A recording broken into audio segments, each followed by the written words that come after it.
The 2-year silly season that was launched by one of the most industry-breaking moves in the sport's history has plunged the paddock and the wider F1 fanbase into conspiratorial whispers, with everyone donning tinfoil hats and peddling their theories about just how crazy the seat-switching saga may get before the inauguration of the new regs in 2026. Drivers love leaning into the crazy, through either a morbid sense of entertainment as they watch the F1 world chase its own tail, or through gamesmanship in an attempt to secure greater contracts or moves to another team, where they hope they might fare better in their fight for on-track glory. Just a few months back, if you had told any of us that Mr. Mercedes would have turned his back on the team that he won 6 out of his 7 championships with, or all 7 if you include them as the engine supplier in his first championship victory at McLaren, though that is a touchy subject at the moment, for an affair in all red, then everyone will have likely called you crazy. After all, he had just signed a new contract. But that's the thing about F1. If something is possible enough to even be considered, then it's possible enough to happen. Which begs the question, is there an even less foreseeable move looming on the horizon? And if so, how the hell would we get there? Want to know why Max Verstappen could be set to shock the paddock? Some of the reasons are pretty self-explanatory, and Red Bull really aren't helping themselves here. And stick around because the destination of his next seat might shock you. So clearly life off-track has been entirely incongruous to life on-track for Max Verstappen. Under the helmet and behind the wheel, Verstappen is the fastest man in the fastest car, being a Sunday driver in every sense of the word, or Saturday in the case of the first 2 rounds. He tends to sweep the whole weekend, only dropping a single point so far this season, claimed by a Charles Leclerc last-ditch fastest lap. And while the grid behind him is far closer than it has been at the start of the previous 2 seasons, it really doesn't feel like Verstappen's really had to approach top gear, other than the odd Q3 flex or start line getaway. It's off track at the moment where life is far less comfortable for Max, where interviews and media days are focused not on the brilliance of his drives, the car or the team's performance, but rather the politics and turmoil related to team principal Christian Horner. Now clearly Red Bull's investigation cleared him, however the other side of the story is yet to be heard, and the ex-employee is pushing for that to change. And all the while the team is being lambasted with questions surrounding Christian, conspiracy surrounding Marco, and consistent questions surrounding Max's future.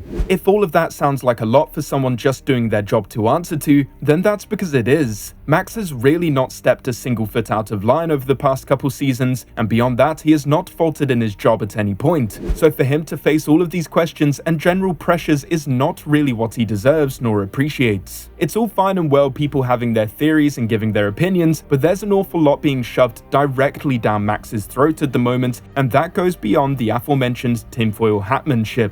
The effect all of this is having on Max is obviously being handled extremely well by the driver, but Jos, his father, made it clear that one thing Max dislikes most about F1 is being drawn into drama and being asked unnecessary questions in an attempt to goad him into a headline statement, with the ex-F1 driver saying, "It's all part of it, but it's also necessary to calm down. It is necessary to regain calm in the team, but given the circumstances, it will take some time, I think. I can't say much about it. Hopefully they can concentrate on racing again soon, because that's what it's all about. The important thing is that Max keeps winning, whatever he does. The car is running very well, and between the engineers and him there is also nothing wrong. Max can switch off a certain part, only he gets a lot of questions about it. He doesn't like that, but it's part of Formula 1.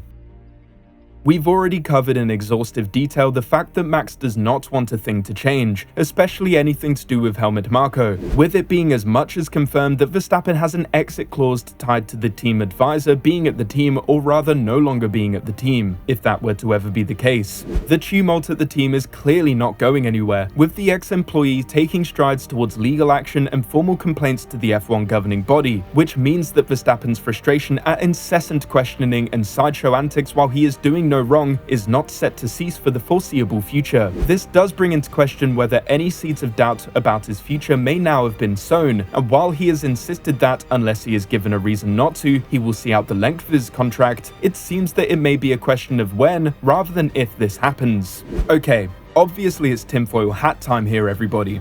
While it has been assumed that Verstappen would only leave Red Bull to go to Mercedes, that does seem like a rather last-decade-oriented opinion. Max has not felt a semblance of the threat that Mercedes posed up until 2021 in 3 years now, with Lewis and George only cropping up on a few occasions when the stars align and the track suits. Not only that, but Mercedes has a wonderkind of their own lined up, with Antonelli being monitored consistently for his readiness, meaning that whoever dons the black suit next to George Russell is in for a short-term stay with the Brackley team, which clearly makes it an insuitable move for a champion like Max Verstappen. So Mercedes hasn't proved to be a threat and doesn't seem to be an appropriate place for him to move.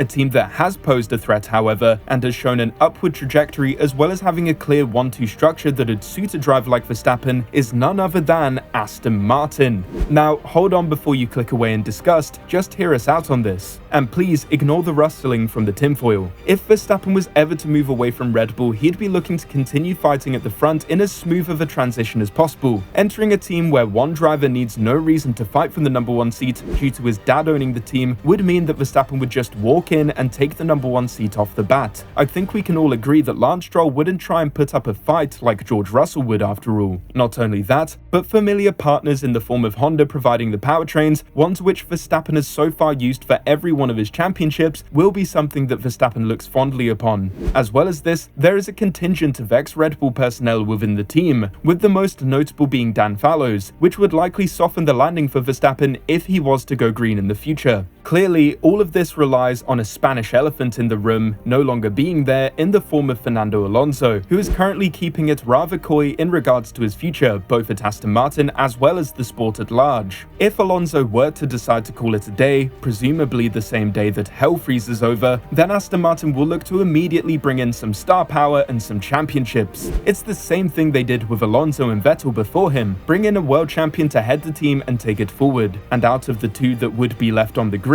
only one of them would be tempted by the move.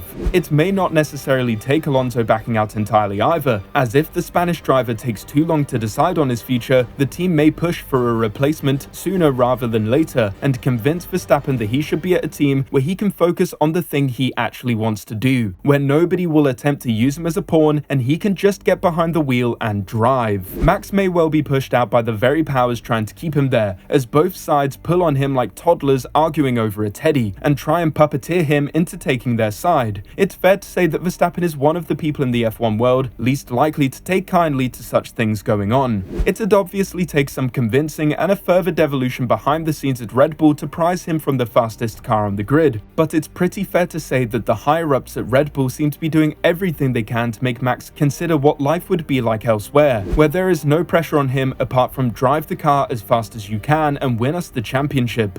Besides, if Max Verstappen is already half a second down the road from a talented driver like Sergio Perez, then just imagine how far he would gap Lance Stroll and what kind of potential Aston Martin could be hiding in that car. No disrespect to Alonso, of course. Max recently spoke out about the unpredictable nature of F1 and its silly season, perhaps serving as a willingness to accept that things may yet change for the three-time world champion. Well, you know, the thing is that no one would have ever realized or seen that Lewis would have moved to Ferrari. In my life, and it doesn't matter that it's not related to F1, just in general life, you never know what's going to happen or what comes to you, whatever happens around you or what might influence you.